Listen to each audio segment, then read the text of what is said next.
Et alors, comment tu interprètes la grande vogue actuelle des dystopies ou des représentations calamiteuses, apocalyptiques, terrifiantes du futur? Bah, alors oui, apparemment il y en a beaucoup. Et il semblerait aussi que les jeunes gens, les adolescents, soient très consommateurs de ce type de lecture et de films et de séries. Bon. Alors, euh, on est passé en effet de l'utopie à la dystopie. Et alors il y a toujours eu des dystopies, mais plus ou moins. De l'utopie à la dystopie, c'est bien un changement de rapport au temps. Bon. L'utopie est quand même, qu'elle soit une utopie voyant arriver une ère de béatitude complète, bon, là c'est un futur merveilleux, ou que ce soit une utopie qui passe par un moment apocalyptique, c'est quand même la découverte, l'arrivée de quelque chose qui sera tout autre. Avec la dystopie, c'est bien le futur fermé. C'est le futur qui est porteur et uniquement porteur de catastrophes. Donc la dystopie, au fond, a remplacé l'apocalypse par la catastrophe. Et c'est l'accumulation des catastrophes. Alors après, ça prend des formes diverses. Enfin, vous avez toute une série de... Oui, alors voilà, le titre du Monde de ce soir, il sera bientôt trop tard. Bon, voilà, hein, qui est un intéressant rapport au temps. Hein. Je ne veux pas dire qu'il est déjà trop tard, mais il sera bientôt trop tard. Et donc ce moment, ça veut bien dire qu'il y a un moment de la catastrophe, de cette catastrophe qui est en marche, et que cette catastrophe qui est en marche va arriver le moment où on ne pourra plus l'empêcher d'advenir. Avec tout ce que vous savez sur l'irréversibilité générée par nos actions ou nos inactions. Alors, j'avais vu à propos des dystopies une phrase intéressante, parce qu'il y a eu un article du Monde là-dessus, si je retrouve. Un entretien d'un chercheur à l'université de Londres qui s'appelle Gregory Claes, je crois. Oui, mais ça ne m'a pas paru spécialement passionnant, mais il y avait un... Boualem Samsal, vous voyez, qui a publié un livre en 2015 qui s'appelait 2084. Bon, 2084, ça résonne avec 1984, hein, bien évidemment. Et il dit ceci, hein, parce qu'on l'interroge sur justement tout ce qui se passe notamment dans la science-fiction. Et donc cette avalanche de dystopie ou de calamité, il dit ceci.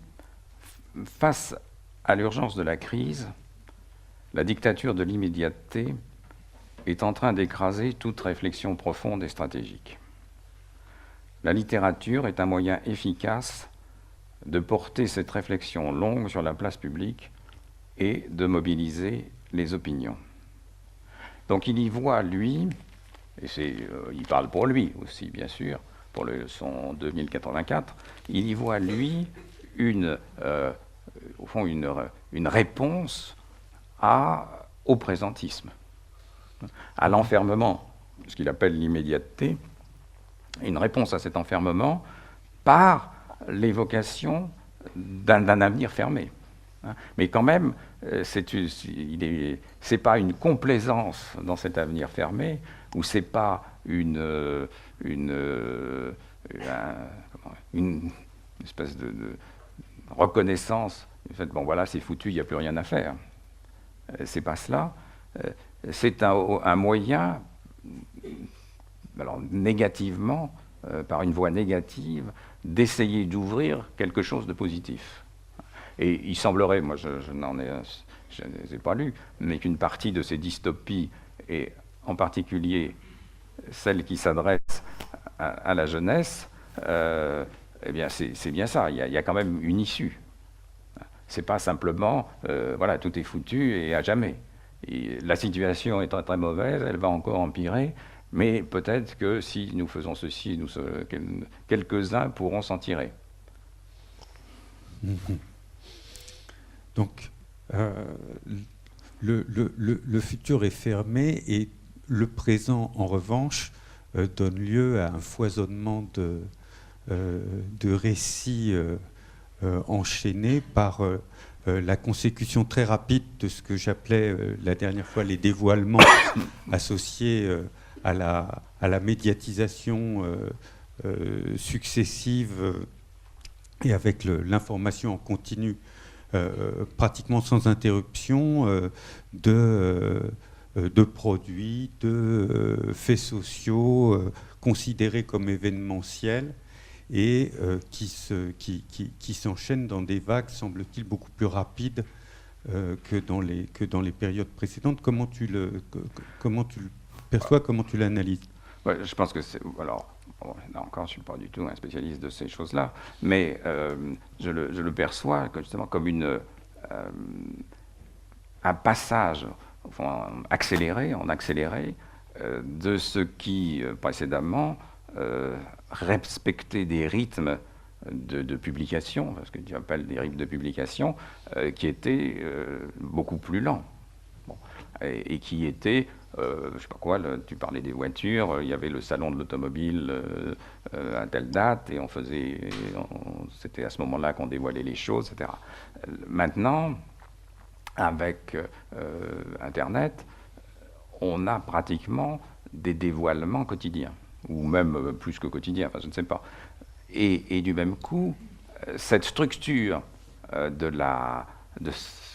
temporelle demeure, puisque c'est bien toujours celle du dévoilement, mais des dévoilements qui se succèdent à chaque instant, ça perd leur capacité de créer de l'avant et de l'après, puisqu'on est à peine sorti de l'un d'entre eux, qu'il y en a un autre, et puis encore un autre, et puis encore un autre, et puis encore un autre.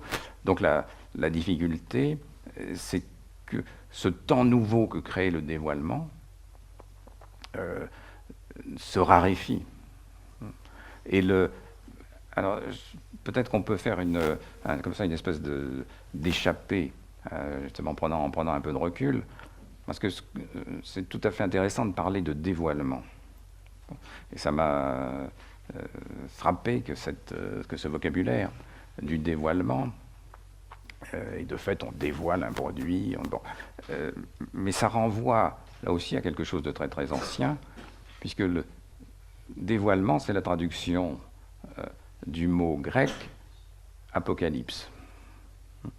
Apocalypse, apocalypsis, ça signifie le dévoilement. Bon, la révélation. Donc, le dévoiler, c'est introduire, enfin, par l'acte même de ce dévoilement, une rupture dans le temps. Et c'est introduire un temps nouveau. Qui est, alors, le grand dévoilement, la grande apocalypse, c'est celle qui concerne Jésus et son dévoilement dans l'Apocalypse de Jean. C'est-à-dire la parousie, la présence, ce retour du Christ. Bon, ça, c'est le modèle canonique.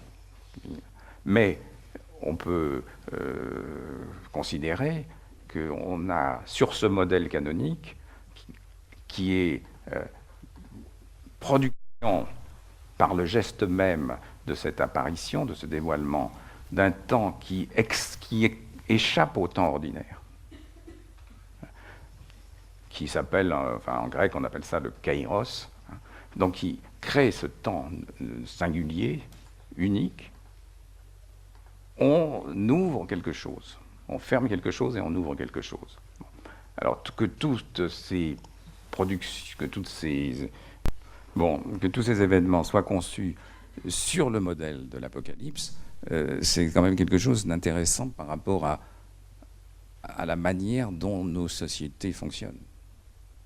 Alors je ne dis pas que Steve Jobs se prend pour Jésus-Christ, mais il y a quelque chose de cette... Il a inventé une forme de prédication, en tous les cas. Oui, il a un côté prédicateur, ça sûrement, et il a justement, c'est tout d'un coup cette présence. C'est le point important, c'est que tout d'un coup surgit une présence. Bon, alors c'est le Macintosh qui surgit en 1984. Et peut-être, c'est intéressant parce que c'est la sortie du Macintosh, ça relève d'un processus qui met en scène un futur apocalyptique, qui est en réalité peut-être pas si futur que ça. Est-ce qu'on a, on a en vidéo le film annonce qui avait été tourné par Ridley Scott en 1983 et qui a été projeté pendant le Super Bowl au mois de juillet 84, alors que le PC l'ordinateur portable d'IBM avait été en train de prendre pratiquement tout le marché américain et que Apple ramait depuis 2 ans pour sortir le Macintosh. Et que Steve Jobs se préparait à le montrer quelques semaines plus tard, mais il a voulu justement faire de la sortie du Macintosh une apocalypse, et c'est la raison pour laquelle Ridley Scott a tourné ce film-là. Si vous pouvez nous le passer, certains de vous le connaissent sans doute parce qu'il est assez connu. Today we celebrate the first glorious anniversary of the Information Purification Directives. We have created, for the first time in all history, a garden of pure ideology, where each worker may bloom, secure from the pests, obeying contradictory thoughts. Our unification of thoughts is more powerful a weapon than any fleet or army on earth.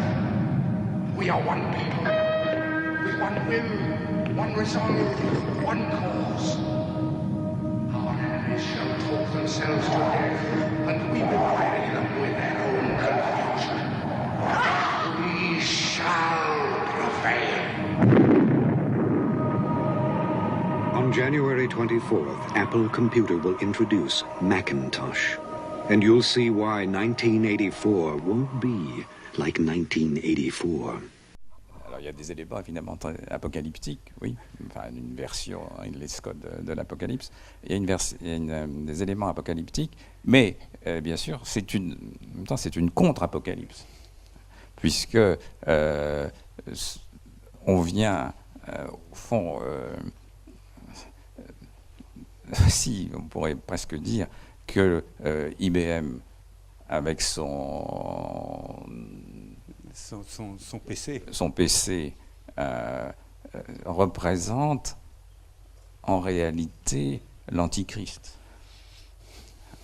et que Steve Jobs, lui, représente le Messie,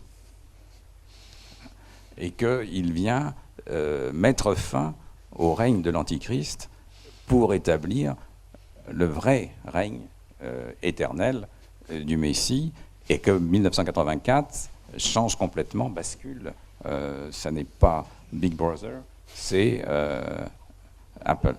C'est Jésus. Voilà. Donc oui. Mais je pense que ça je veux dire, c'est pas tiré par les cheveux que d'essayer d'analyser cela de cette manière-là.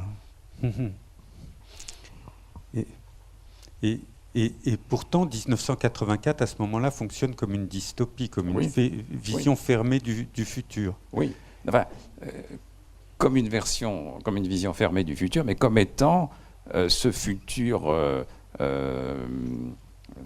mauvais sous le règne de l'Antichrist, ou de la bête, enfin bon, si vous reprenez les textes de l'Apocalypse. Donc c'est justement ce futur-là auquel il faut mettre fin. Et avec Apple, vous aurez, encore une fois, le royaume éternel.